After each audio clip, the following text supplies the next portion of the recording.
Thus far, with rough and all unable pen, our bending author hath pursued the story, in little room confining mighty men, mangling by starts the full course of their glory. Small time, but in that small, most greatly lived this star of England. Fortune made his sword, by which the world's best garden he achieved. So that's William Shakespeare on Henry V. And Tom, in this final episode, we will discuss the fact that it's just a small time in which this star of England most greatly lived. But before we get on to the tragic end to the story, we should return to the place we ended last time. The battlefield of Agincourt, the mud, the corpses, the horror. I mean, the effect of the of your tour de force performance last time was such that we've just had an absolute tongue lashing from our producer, our French producer. You can tell he's French from his name, Theo Young Smith, who was appalled by what he said was the chauvinistic lies that had been told about the Battle of Agincourt. But let's give Theo a bit of, let's dwell for a little bit on the horror now, Tom, because Theo wants to feel sad about all the flower of French chivalry. So take us into the kind of the mounds of bodies and the mud and the blood and the dismembered limbs and all that sort of stuff. Make Theo happy. I don't think there is any doubt, and has ever been any doubt, that the scene was horrific, and the memory of the horror as well as the glory is a part of what makes Agincourt the totemic battle that it is. So Juliet Barker, in her account of the aftermath of the battle, she writes, the sheer scale of the French defeat was genuinely humbling, even frightening. And as you said, there are piles and piles of French dead raised in great mounds along the length of the English line and stretching all the way back to the original French positions. And it's evident the flower of French chivalry have been slaughtered. And it's not possible to know the precise numbers. And that's partly for obvious reasons. There wasn't a chance for people to go around and count up the corpses, but also the sense that the scale of the slaughter was just too overwhelming. So there's a Burgundian chronicler who lists, he's trying to work out how many died, and he lists about 300. And then he just kind of throws his hands up and he says, many others I omit for the sake of brevity, and also because one cannot know how to record them all because there were too many of them. French chroniclers being what they are, obviously they focus on those who are highborn, who die. And that does give you a sense, I think, of just how stunning a disaster this is for France, because by and large in battles, the well-born do not die. They are protected in their armor. If they're captured, they expect their lives to be conserved. And on both accounts, this isn't the case with Agincourt. So 3 dukes are dead. Among them, the Duke of Alençon, that kind of the guy who was in command of the second block, the main body of the French army. And there are various stories about he dies. The most popular account, which some historians contest, but I see no reason to doubt it, is that he is killed trying to reach Henry, that he gets cut down by Henry's bodyguards as he tries to surrender, because the ferocity of his attack has been so great that they're not willing to cut him any quarter. There's also the Duke of Brabant, who's the younger brother of John the Fearless, who we mentioned in the last episode. He's the guy who turns up late from brunch. Oh, yes. And he takes the banner and cuts the hole in it and kind of wears it like a poncho. And because he's not wearing the surcoat of the Duke of Brabant, when Henry gives the order for the prisoners to be killed, he is among the prisoners who get spitted. There's a lesson to us all there. Don't be late for a battle. Don't hang around having brunch. Yeah. And his younger brother, the Count of Nevers, is also killed. 7 of the French king's cousins are dead. The constable Charles d'Albret is dead.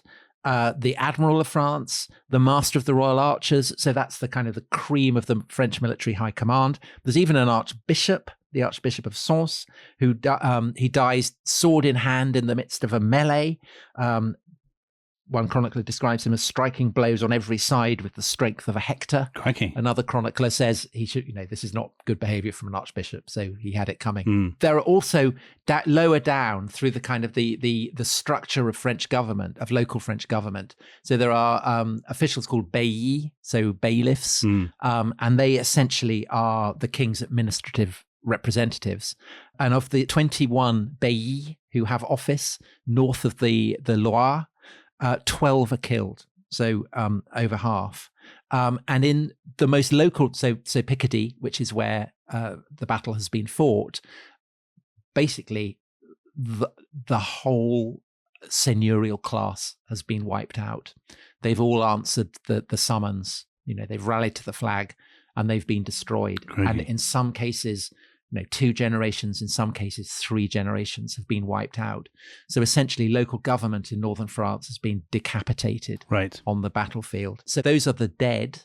On top of that, there are prisoners who survived. So the Duke of Brabant would have been spared if people had known who he was. The highest ranking prisoners have been kind of kept secure. And so estimates of the numbers of prisoners range from about 700 to about 2,000.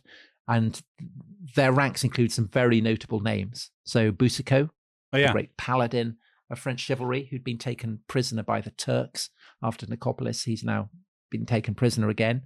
The most distinguished, and in some ways the most tragic of the prisoners, is the young Duke of Orleans. He's due to celebrate his 21st birthday on the 26th of October, so the day after Agincourt, and it's going to be a miserable birthday. So he has been found under a pile of corpses. His surcoat is so soaked with blood that it's difficult for the people who drag him out to recognize who he is. And his captor is a Kentish knight called Richard Waller, who is knighted for his achievement actually on the battlefield. And he takes as his coat of arms the walnut tree that is his family crest with the Duke's shield hanging from it. So, that's very good. Very, very. And the very Duke of Orleans, I mean, not only is he going to have a terrible birthday, he's going to spend the next quarter of a century as a prisoner in English custody. Yeah. As we will see, Henry will end up signing with the Burgundians. And so therefore they don't want to let the Duke of Orleans, who would be the leader of the Armagnac side, out. And so the poor guy, I mean, he, as you say, 25 years. And it's the measure of how long he is in England. He's a very distinguished poet. He writes these beautiful poems in French, but he also writes poems in English, which are pretty good. I mean, they're pretty sophisticated. Imagine a French nobleman in the 15th century to end up writing English poetry. Imagine the day before your 21st birthday. You're looking forward to your 21st birthday, but actually the next day you'll see your native land as a free man. You'll be, 46? And the intervening period is just a hiatus. Wow. Yeah. So terrible for him and terrible for the Armagnacs, because basically they've been wiped out. John the Fearless has lost 2 brothers, but the Armagnac, their cream is gone, either dead or prisoner. But I think in a way, the most moving sense of the disaster that has befallen France is it's not in the details of any one of the prisoners or the dead. It's in a poem that was written a year or 2 after the battle by Alain Chartier, who's not just a poet, but a very loyal servant of the Dauphin, who will end up becoming Charles VII, the one who Joan of Arc comes to, the younger son of Charles VI. And he writes this poem, the Livre des Quatre Dames, so the book of the 4 women. And it's 4 women who are lamenting the fate of their husbands at the Battle of Agincourt. So they say, which of the 4 of them has the greatest cause for grief? One of them has a husband who's been killed. One of them has a husband who is a prisoner in England. One of them has a husband whose corpse has never been found. But they agree that the lady who's has the greatest cause for grief is the 4th one, because her husband had run away from the battle and had shown himself a coward. So there you go. Dear. And the truth is, Dominic, that I said at the end of the last episode, even the English at the spectacle of the slaughter, are capable of being moved to tears. So Henry's chaplain, who lived through the battle, he wrote, "There is not a man with heart of flesh or even of stone who, had he seen and pondered on the horrible deaths and bitter wounds of so many Christian men, would not have dissolved into tears time and again for grief." Oh, that is moving, Tom. Would that be true of you? Yeah, I think there's a time for mourning, but there's also a time to luxuriate in the warm glow of victory. And that presumably is what Henry V is doing right now, right? He believed God would give him the victory. And God has absolutely given him everything he wanted. Henry does mourn the dead. He is stunned by it. He does weep for them. But he also feels that God has given him the victory. Absolutely. And has backed him in the most spectacular manner possible. And if he mourns the French dead, then the thing that's astonishing is how few English there are to mourn. So in contrast to the slaughter of the French aristocracy, there are really only two magnates who die, English magnates who die at Agincourt. One of them is the Duke of York, and one of them is a very young aristocrat, the Earl of Suffolk. And most of the English casualties are archers, so maybe 150 in total. And that's compared to the thousands and thousands of the French. And this victory, I mean, there is no two ways about it. This is a victory that would not have been won without Henry. So he's the man who has chosen to balance his army in the way that he has done, with an emphasis on archers as opposed to men-at-arms. It was his choice to march on Calais, knowing that it would risk a battle, offering himself up as a kind of bait, as he did in the battle itself. It's his tactics on the day of the battle that have prevailed over the French.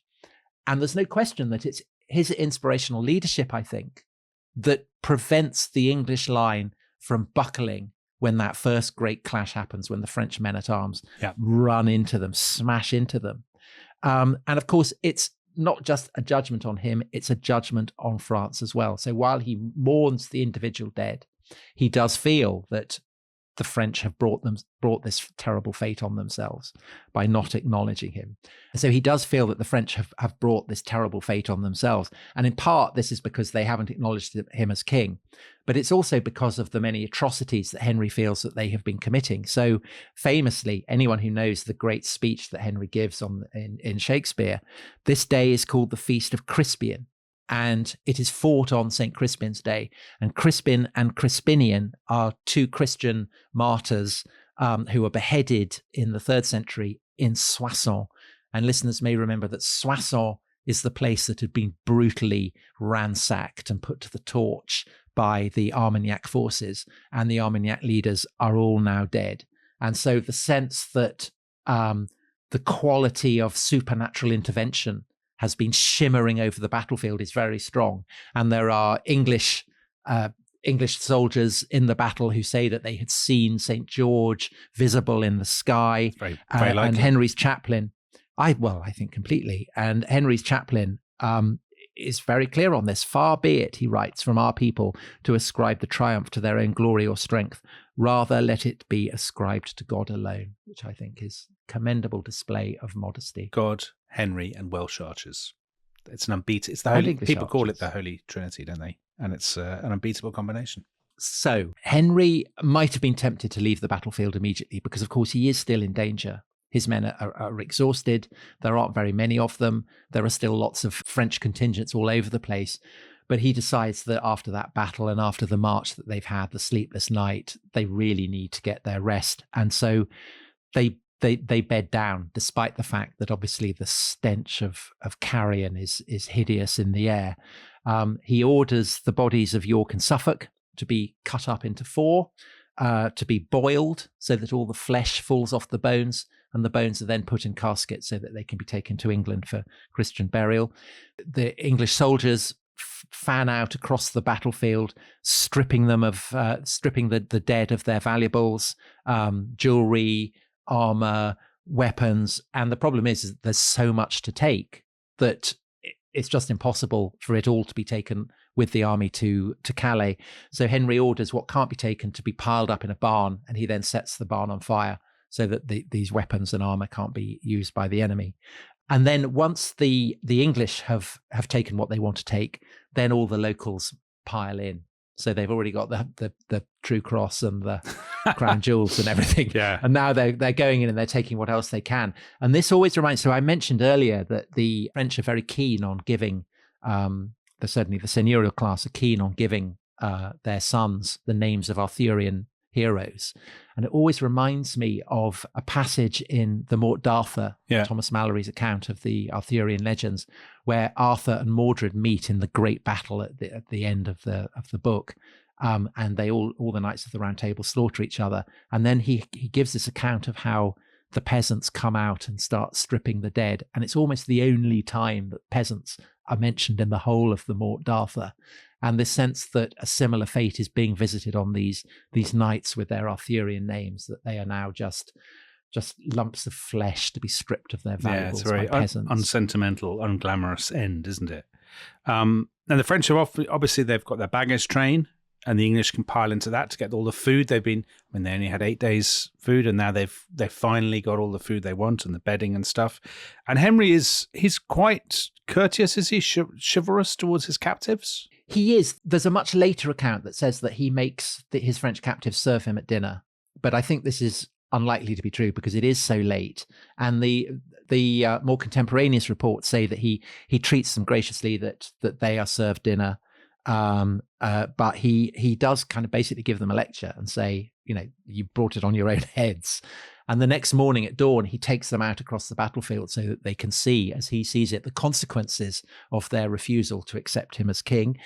And then he and his army set off for Calais, and they're so loaded down that it takes them 3 days to cover the 40-odd miles. And on the 29th of October, Henry arrives at Calais, and it's a triumphant arrival. And it's on the same day that news of Agincourt reaches London. And Henry has been lost for several days in the wilds of France, and so very dark rumors have been spreading, and therefore the news of the victory is greeted with all the more kind of rapture and joy. Henry stays in Calais a couple of weeks to order the situation there. Then on the 16th of November, he sets ship. He lands at Dover in a snowstorm, pauses at Canterbury to offer up prayers there and to pay his respects both to the Black Prince, who's buried there, and his father, Henry IV, who is buried alongside the Black Prince. And on the 22nd of November, he is received on Blackheath on the road from Kent outside London, where Wat Tyler and all his gang had assembled during the Peasants' Revolt. But now Henry is being greeted by the mayor, by the aldermen, by several thousand liverymen, all in their kind of formal attire. And then at 10 o'clock, he enters London, and absolute exuberant celebrations. And Shakespeare in his play compares it to a Roman triumph. Not actually accurate, because Henry is not with his army. The rest of his army has kind of fanned out, and the archers have gone back to their villages, the magnates have gone back to their castles. But Henry does enter surrounded by his captives, and there are all these kind of great mechanical tableau everywhere. Kind of there's a representation of David and Goliath. So again, you have maybe the earliest public manifestation of this idea. The underdog. That England has won. Yeah, it's won against overwhelming odds. And Jonathan Sumption, in his account of this, he describes the mottos that are kind of emblazoned over the city of London. And it includes even "Blessed is he who comes in the name of the Lord." And Sumption writes, the implicit references to Christ entering Jerusalem can have escaped no one. Here was a new England, the chosen instrument of God's will. So this quality of religiosity that is a character of Henry's militarism, it's there in his moment of triumph as in his moment of danger. And for Henry, so to remind everybody, his father Henry IV had killed Richard II and taken the throne. Their regime, the Lancastrian regime, had been insecure from day one all the way through. I mean, in the Battle of Shrewsbury, there had been plots and conspiracies. And one reason, arguably, why Henry pressed his case in France with such urgency was he felt he needed to to basically buy legitimacy for his regime. And he has that now, hasn't he? He has, by rallying the English people against that ancestral enemy, he has ensured total stability for his regime for at least a generation. Yes, absolutely. So while he was away, and all these dark rumors that his army had been wiped out, he'd been taken captive or killed, were swirling around England, there were people who were saying he's an illegitimate king. This is the punishment of God on him. But of course, it's completely turned around. And as you say, there will be no further internal insurrections or sedition against the Lancastrian regime until kind of 1450. And actually, Tom, although the Wars of the Roses are coming much later on, the fact that Henry V dies young and his successor is, 9 months old? And the fact that there are then no revolts for decades tells you about the importance of the legacy of Agincourt. I mean, that is the ultimate testament to Henry V's successor, Agincourt. Yes, and it's a popular success.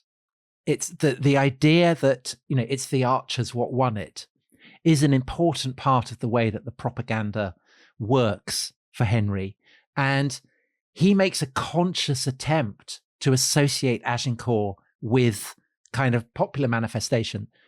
And he makes a conscious attempt to associate Agincourt with a kind of popular sense of patriotism. So one of the things that he does, we did an episode on St. George. This is where St. George really gets enshrined in the calendar of saints. He gets the Archbishop of Canterbury to say that St. George's Day will be celebrated kind of on a level with Christmas Day or Easter. Yeah. It's that holy.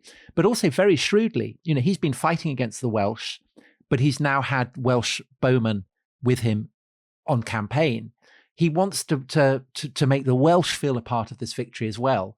And so he fixes that St. David's Day will also rank on that level. So it's very, very clever, very thoughtful. And isn't that another clue explaining why in Britain Agincourt has a kind of, dare I say, a sacred status that sets it apart from Crécy and Poitiers? I mean, those were tremendous victories, but most people, I'm guessing, in Britain have probably never really heard of them. Whereas everybody's heard of Agincourt. It's entered the kind of the popular lexicon. And is that, do you think, not just because of Shakespeare, but also because even back then in 1415, Henry V is embedding Agincourt in the popular consciousness as a triumph, not just of the king and his knights, but of the nation, as it were? Yeah, I absolutely do. And I also think that the English preserve a memory of this as a time when England, which is relative, say, to France or the Empire, a very small marginal kingdom, that it had achieved great things. So, small time, but in that small, most greatly lived this Star of England, Shakespeare's lines in his epilogue to the play. And there is evidence for this in the year that follows Agincourt, so 1416, when Henry hosts Sigismund, who is the emperor-elect, on a 4-month visit. And Sigismund had previously been to Paris and hadn't got on well there at all, had left very disgruntled. But he thinks Henry V is brilliant, absolutely loves him. So Sigismund is made a Knight of the Garter, which reflects very well, of course, on English chivalry. And he responds by giving Henry the Heart of St. George. The Heart of St. George. Very nice of him. Yeah. So that's quite a gift, isn't it? Yeah. Preserved ever since. Yeah. The days of the Roman Empire in what is now Turkey. No, in what's now Israel. Oh, in Israel. Yeah, of course. Sorry, I forgot that. Sorry, go on, Tom. Yeah, and so they get on tremendously well. They become great mates, and they sign a treaty, the Treaty of Canterbury. And this is great for Henry because basically, by the terms of the treaty, both kings recognize the right of the other to pursue territorial claims against the French. So essentially, it's implicit acknowledgement by Sigismund that Henry is the rightful king of France. And he now has kind of imperial approval, imperial backing for his war. And, there is no question that this war is going to be continued. There's no point for Henry of winning Agincourt if he doesn't then leverage it to prosecute his original plan, which was to conquer Normandy at the very least, and maybe to use that as a stepping stone to the conquest of further territories, and maybe, in his wildest dreams, the kingdom of France itself. And he is now in a very strong position. So he's got internal stability, he's got his international allies, and of course he has a port which is situated on the Normandy coast in the form of Harfleur. One of the reasons that he had left Harfleur to march to Calais, thereby risking battle, was that he wanted to draw the French off Harfleur at a time when the walls were very damaged. these are being repaired over the course of 1415 into 1416. And on the 15th of August, 1416, actually while Sigismund is still in England, the Duke of Bedford, so Henry's younger brother, sails with a fleet to Harfleur, where he meets with a French fleet that is trying to capture Harfleur back. Very brutal battle, but he wins it. And in the judgment of Christopher Ormond, who is Henry's biographer, he writes that this was in its effects the most telling of the few naval battles of the 100 Years' War. And the reason for that is that it secures Harfleur for good. It enables the English to complete the sweeping of French pirates from the Channel, and thereby ensures that Henry has ready access to the potential battlefields of Normandy. Also, he has money, which, of course, Henry, from a very young age, has understood is key to the making of war, because Parliament is so impressed by Agincourt that they respond to Henry's requests for money with incredible generosity, allow him loads of new taxes. And amazingly, they even grant him the customs duty on imports and exports, which is normally very closely and jealously guarded by Parliament. They allow him to have that for life. And it's a statement of trust. We have confidence in you that you will not betray our trust, and that you will use this income sensibly. And so although Henry doesn't go to France in 1416, although a whole year passes and then another year, and it's not until 1417 that he's ready to embark again for Normandy, he's doing what he always does, which is to prepare and prepare and prepare. And he can do this partly because he knows that there's no point in launching this campaign unless he has money and cash and international backing behind him. But it's also because in France, the situation is utterly dire.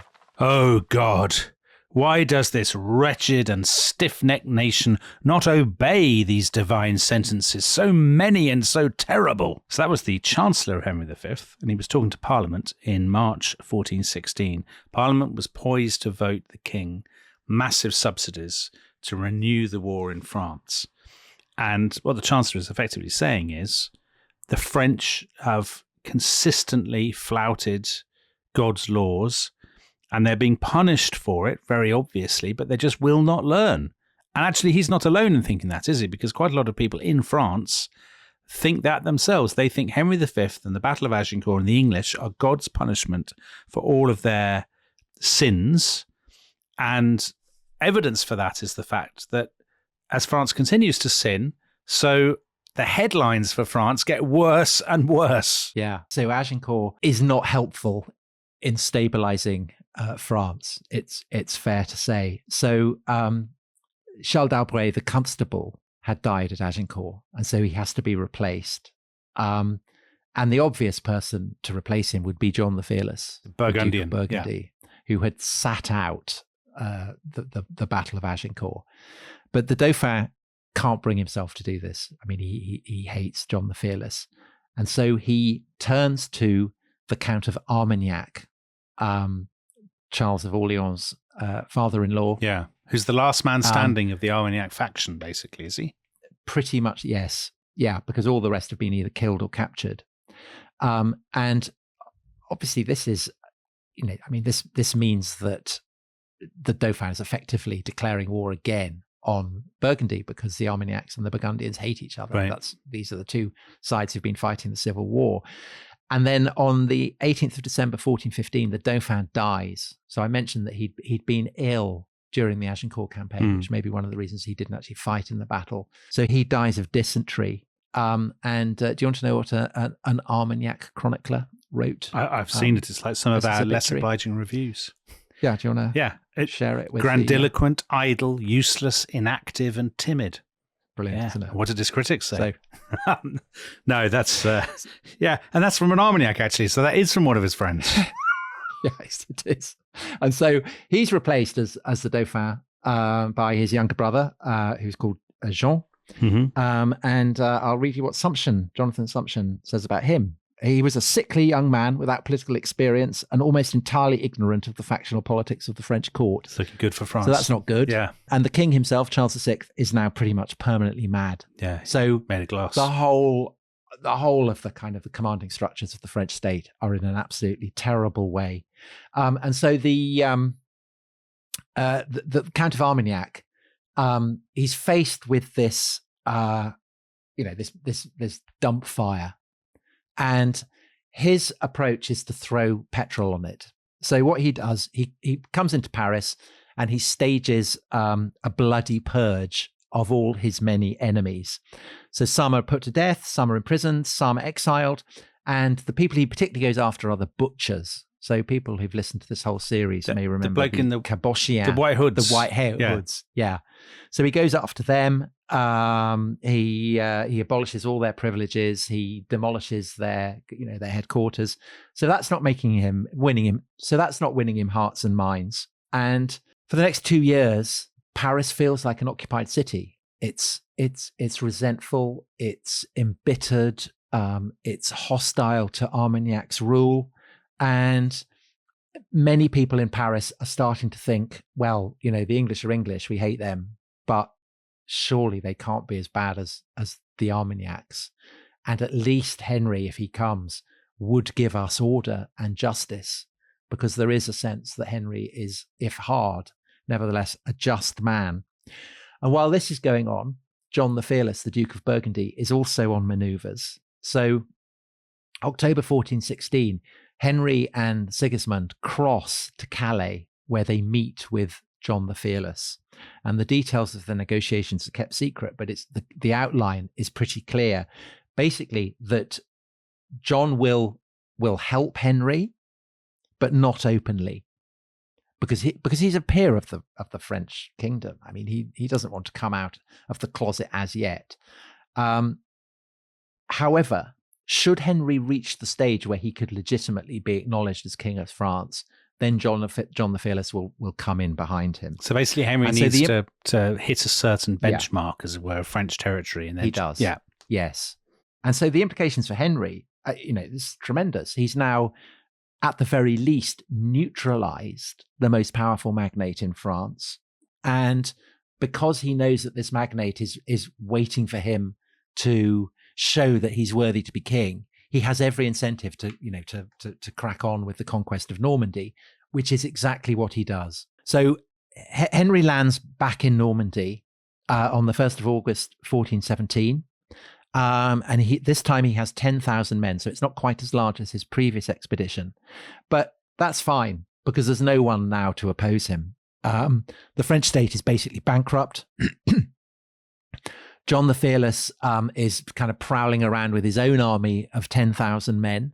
And what he does, as Henry fans out across Normandy, what John the Fearless does is to capture a kind of screen of towns between Paris and Normandy that will effectively mean it's impossible for the Armagnacs to come out and confront Henry. So effectively now we have the Armagnacs in the capital, and we have two kind of rival, but also kind of allied armies, the English and the Burgundians, who are kind of just rampaging around the French countryside in northern France. That's basically it, isn't it? Yeah, basically. And Henry's target is to conquer Normandy, which of course had been the duchy of William the Conqueror. And listeners who've heard the whole series may remember that Henry had been emphasizing his interest in the Duchy of Normandy. The official title had long since gone into abeyance, but he'd been hinting that he wants to get it back. And so he makes a point of conquering fortress and town after fortress and town. And many of these have, great resonances for anyone familiar with the old days of William the Conqueror. So he conquers Caen, where there is a great castle that had been built by William. He conquers Falaise, which had been William the Conqueror's birthplace. And then his great, in some ways, a military feat comparable to Agincourt. I mean, an astonishing military feat. He lays siege to Rouen, which is by miles the largest town that the English ever lay siege to, let alone capture in the whole of the 100 Years' War. And is very long. It's very brutal. It lasts kind of half a year. And the news of it is followed across Christendom as though they're kind of, following a kind of ongoing sporting contest or something. And it lasts from July 1418 to January 1419. And with Rouen conquered, this is the ancestral capital of the Dukes of Normandy. Henry can now consider himself heir to William the Conqueror for real. And there is quite aside from the propagandistic benefits of this, Rouen commands both the upper and the lower reaches of the River Seine. And of course, Paris is on the Seine. And so Henry is now in a position to throttle the access of the French capital to the sea. And so we're now in the spring of 1419. It's all going well for Henry. Yes. And what's even better is that in the last couple of years, and indeed in 1419 itself, French politics already, blood-stained, crazed, disputatious, faction-ridden, turns even, if it were possible, even more into a kind of George R.R. Martin bloodbath, doesn't it? Yeah, because you'd think maybe not enough Dauphins have died, so let's kill another one. So this hapless Jean, the Dauphin who'd succeeded the podgy Dauphin, he gets an abscess on his neck and dies in April 1417, which means that he's then succeeded by an even younger Dauphin who's even more inexperienced. And this is Charles, who is now the king's only surviving son. He's very sickly, he's very moody, very lacking in self-confidence, and he has very spindly legs. So he looks like a kind of spider as he moves. And, he's wholly inexperienced and unqualified. Spoiler alert, he will go on to become a very successful king in due course after Joan of Arc rallies to his cause. But at this point, he looks an absolute loser. And he very nearly gets wiped out because in April 1419, remember that Paris has come under the rule of the Count of Armagnac, and he's much hated because he has imposed his rule at the point of a sword. He's got rid of all the butchers. So he's got rid of all the butchers. So this means that there are lots of people within Paris who are prepared to side with the Burgundians. And in April 1419, a traitor opens the gates to a Burgundian hit squad. They enter the capital, and the whole city rises up against the Armagnacs. The Count is captured, battered to death. People carve the saltire, which is his emblem, onto his naked corpse. 2,000 of his followers are slaughtered. The Dauphin very easily could have been caught up amongst them, but he gets smuggled out by a loyal servant. And he escapes southwards to a town in central France called Bourges. And here he sets up his court. And in due course, he will come to be known derisively as the King of Bourges. And he will not return to Paris for 17 years. Oh, 17 years. Crikey. So Henry is now in charge of Normandy. John the Fearless is now in charge of Paris. And having possession of the French capital, John thinks, okay, I've got the English king on my doorstep. He's looking quite menacing. I've got the capital. Maybe it's time to switch sides, kind of build bridges with the Armagnacs, with the Dauphin, try and construct a kind of French resistance against Henry, this terrifyingly menacing opponent. And so the two sides do kind of, they put out feelers to each other. But Henry isn't really troubled by this. It's so easy to kind of make mischief, to play the two sides off against each other. And he's absolutely determined he's not going to allow the Burgundians and the Dauphin to kind of constitute a serious opposition. Now, it is true that actually there is an in-person meeting between John the Fearless and the Dauphin.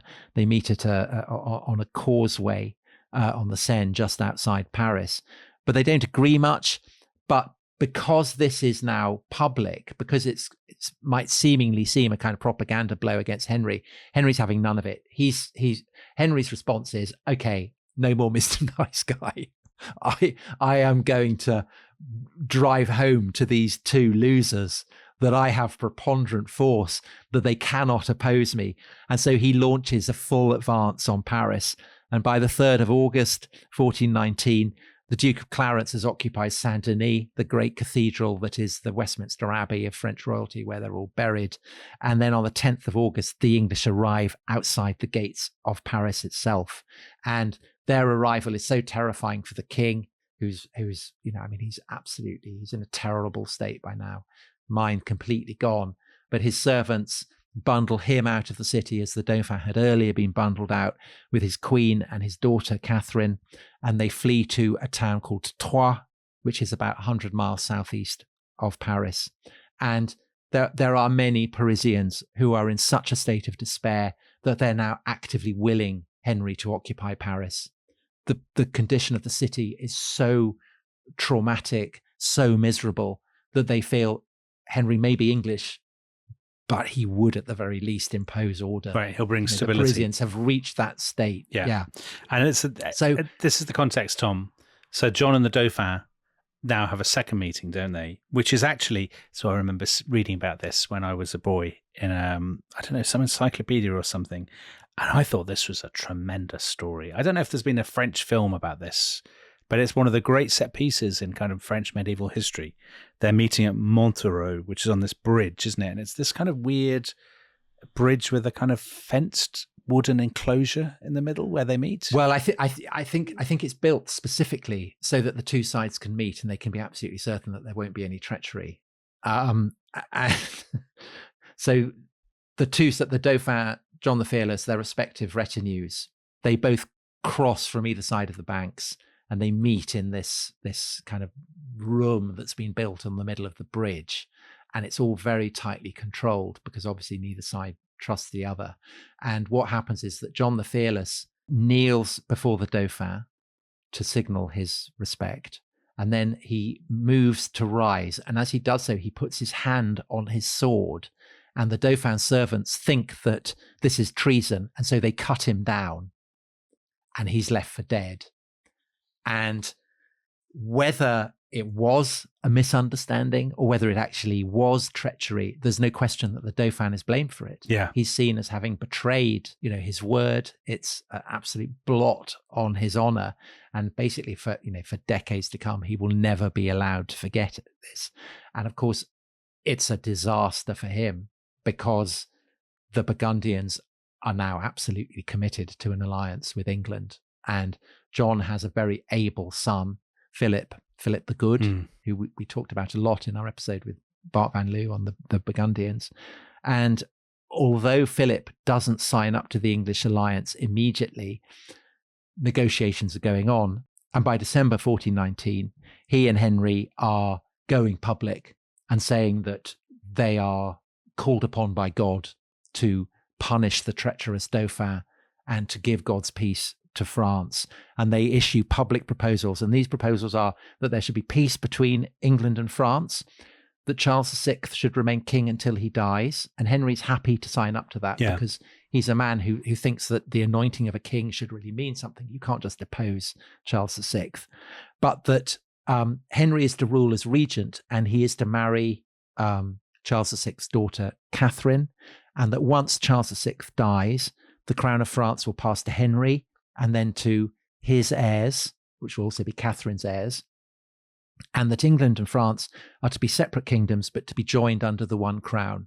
And what this means effectively is that the Dauphin has been disinherited. And so just to stop the story there for a second, Tom, that's a pretty good deal for Henry, isn't it? He would effectively rule France nominally under Charles VI. Then when Charles VI is gone, Henry is king of France and of England. He doesn't need to combine them into one kingdom. He's just, that would be a challenge. It would be a really big logistical and administrative challenge but it's not impossible. There are lots of people in European history who ruled two realms. We'll come to that. And the Dauphin can do nothing about this. Like his father feels like he's got no choice. He's stuck down in Bourges. Yeah, he's impotent. Now, I think there is a case for saying that Henry overreaches with this, that the temptation is too great. He could have said, look, I'll take Normandy, I'll take, Aquitaine, that's fine, and just consolidate those and not reach for the crown. But he feels, he's the apex predator who's got the equivalent of a goat tethered to a tree. Mm-hmm. Of course he's going to go for it. Yeah. And Charles VI is helpless to oppose him. The Dauphin is powerless. And so essentially it's agreed. And on the 8th of May, 1420, Henry goes to Saint Denis and he prays there amid the tombs of all the kings of France.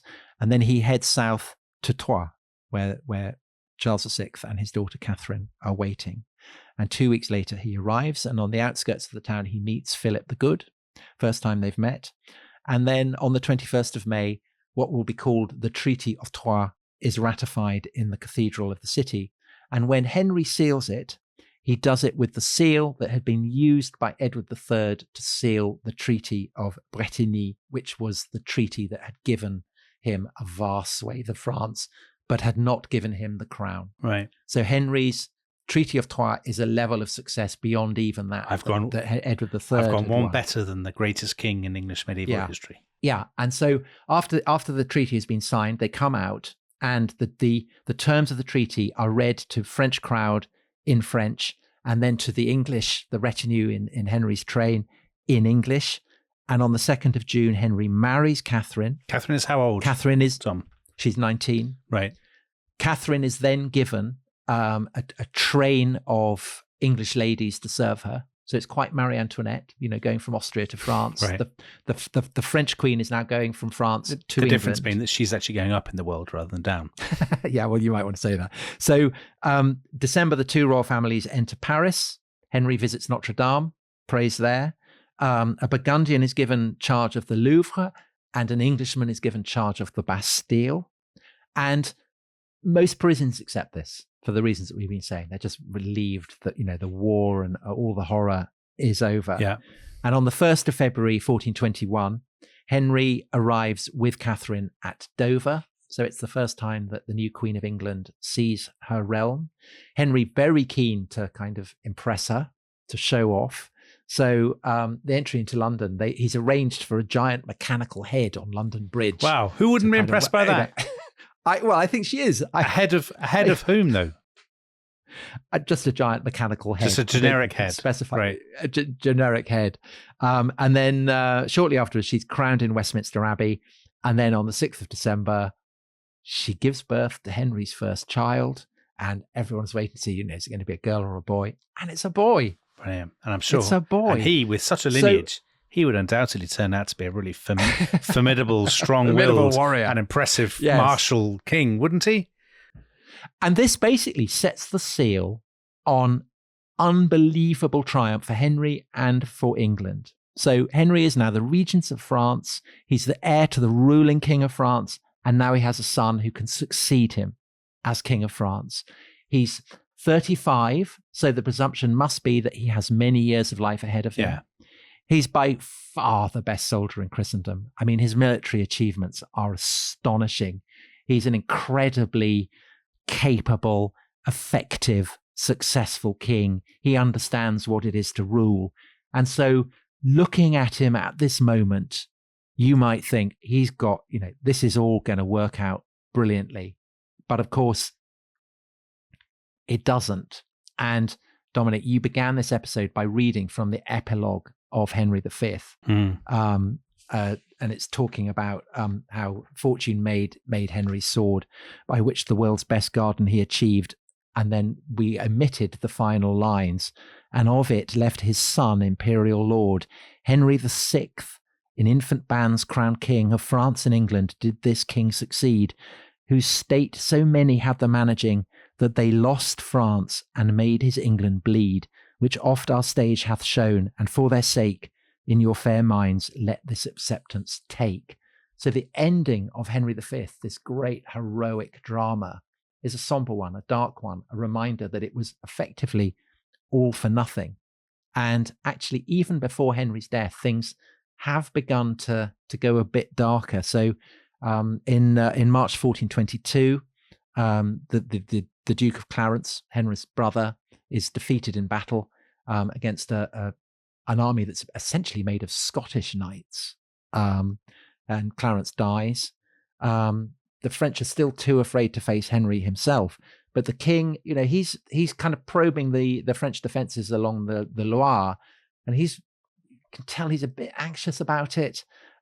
He's starting to run a bit out of money. So when you say the French defenses, this is because the Dauphin is still resisting. So despite the Treaty of Troyes, There are still French forces in the field that have not given up. So Henry's job now is to squash resistance. And this is proving much more difficult than perhaps he had imagined. It would require, see, if he'd been content with the northern half of France, say, the Loire could form a kind of barrier. It would be a bit like Nazi-occupied France and Vichy France, something like that. But because he has proclaimed himself King of France, it's therefore his responsibility to reduce the whole kingdom, which means crossing the Loire and defeating the Dauphin. And had Henry lived, he's a very, very, he responds well to crises. He might either have found a way to do it, or he might have recalibrated his ambitions. He might have arrived at a kind of new treaty, but he doesn't, because he falls ill and he So to give people a sense of that, he's campaigning all summer. This is only 9 months after the birth of his son. So it's, what is it, a year or so since the Treaty of Troyes or something? Yeah, well, 2 years since the Treaty of Troyes. He is campaigning. There's the various sieges and whatnot at castles. And as is so often the way, people are campaigning in the summer. He gets dysentery. People think he probably got dysentery, and or heat stroke or something like that. He's carried around in a litter, and then he dies. And yeah, it's the 31st of August, 1422. Yeah, and leaves a son who, as you said, is only 9 months old. So, and it's that made me say that he was an overrated king. Oh, because he got dysentery. The sense, no, the fact that he achieves this seeming impregnable success and then it all just melts away. And I think the consensus generally would be that was always going to happen, that it was going to be impossible for England to swallow France, like a kind of boa constrictor trying to swallow an elephant. It was never going to happen. But reading about Henry in much greater depth than I've ever done before, actually, I think you could kind of play devil's advocate. You could say that, he's not just a great soldier. He is also an incredibly adept politician. He's perfectly capable, I think, of, if crossing the Loire is impossible, of focusing on Normandy, focusing on the northern reaches, focusing on Paris, really making sure of his regime there, and then perhaps moving in later for the kill or arriving at some kind of accommodation. I mean, you could imagine that happening, I think. And the other thing is that Henry thinks hard about how his power should be projected and also how it should be protected. And I think that his emphasis on the fact that England and France will remain separate kingdoms, he's not aiming to integrate them, I think is very shrewd. I mean, it would have been the only way that he could have had success, kind of like the union of England and Scotland, that the distinctiveness of the two kingdoms is a crucial part in persuading the peoples of the two kingdoms to accept the union. So to his French subjects, he projects himself as a model of justice, a man who can keep the peace, and he does have French admirers. We've been saying he is the best option. To his English subjects, of course, there's a nervousness because Henry actually spends most of his reign in France, not in England. And so obviously they're worried. They don't want to lose their king to the French. Yeah. And I think that you can see Henry's sensitivity to this. So it's why the terms of the Treaty of Troyes were written and promulgated by him to the English in English and not in French or Latin. And that's part of a much broader policy to emphasize the fact that he is an English king. So the letters that he sends, that are stamped, his diplomatic missives, his administrative documents, they are often written in English, and it creates something that had basically not been a feature of English administrative life since 1066, which is English language-based administration.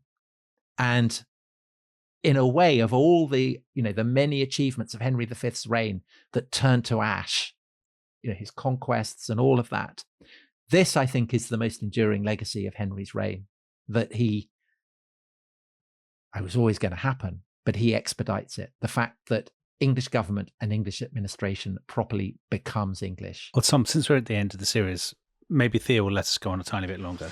So two things that occur to me. The first thing is, I remember so this is the biggest turnaround in the history of The Rest is History, certainly as far as you're concerned, that you've gone from, I don't know, 50 episodes ago or 100 episodes ago saying Henry V was the most overrated king in English history, and you really prosecuted you were very vehement about it, and you said this was a self-indulgent, obviously impossible enterprise, unlike Edward III's, and it was always going to fail, and he wasted money and blood on this enterprise. And actually, thinking about you talking about the dual kingdoms, I mean, actually, in this period, there is a really good example of a dynasty that rules multiple kingdoms very successfully, which is obviously the Habsburgs.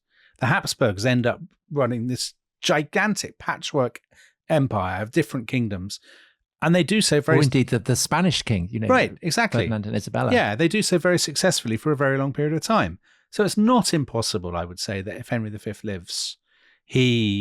I mean, I think, I think it was always unlikely, and that's why I thought Henry V was, massively, he was never going to pull it off. But I do think, having read about him, firstly, I mean, he's an amazingly competent king. Right. He's really, really He's just really good at it. Yeah. He's really good at it. So KB Macfarlane, who was, one of the great historians of the 15th century.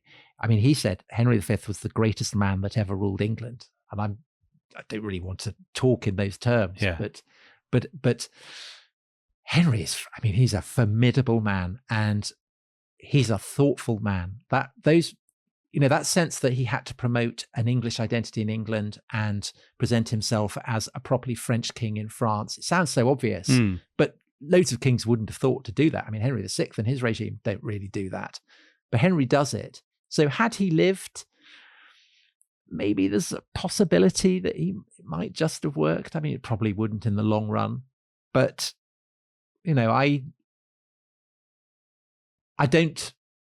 still think it was a waste.